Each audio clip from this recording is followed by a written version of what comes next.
గమనించినట్లయితే అది ఎవరైనా కానీ దైవ జ్ఞానం కలవారు, దేవుని గురించి తెలిసిన వారు, మనకేదైనా మనకి దేవుని యొక్క సలహాలు, దేవుని యొక్క ఆధ్యాత్మిక సంబంధమైన విషయాలు మనకు చెప్పినట్లయితే మనం విని గ్రహించే వారమైతే ధన్యులం. మనం ఒకటి గమనించినట్లయితే దేవుడు మనల్ని ఏం చేయాలనుకుంటున్నాడు అనగా చివరికి మనం భూమి మీద జీవించిన తర్వాత, భూమిని విడిచిపెట్టిన తర్వాత, ఈ భూమి ఒకవేళ అంతమైన తర్వాత మనల్ని ఏం చేయాలనుకున్నాడో మనము తెలుసుకోవాలి, దైవ జ్ఞానం కలిగి ఉండాలి, ఇతరులకు ఆ దైవ జ్ఞానమును బోధించాలి.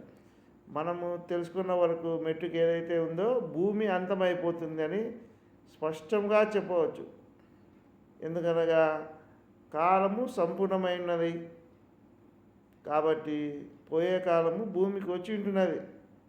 అలాగే మనం తర్వాత ఏమవుతాము, దేవుని యొక్క స్వరూపంలోనికి, దైవత్వంలోనికి మనం మార్చబడతాం. అది ఎవరు? దేవుడు అంటే విశ్వాసము, దేవుడు అంటే భయము, భక్తి.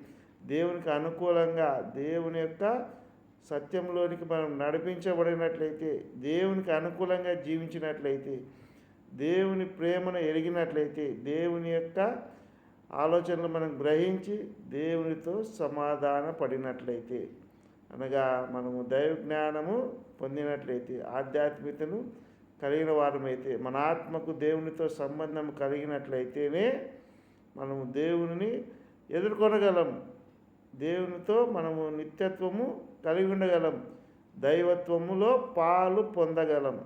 కాబట్టి మనము భూమిని ఇచ్చిన తర్వాత, లోకము అంతమైన తర్వాత, మన మరణం తర్వాత మనం ఏమవుతామో మనం గ్రహించగలిగితే మనం ధన్యులమే. ఇలాంటి ధన్యత దేవుడు మనకు అనుగ్రహించును గాక.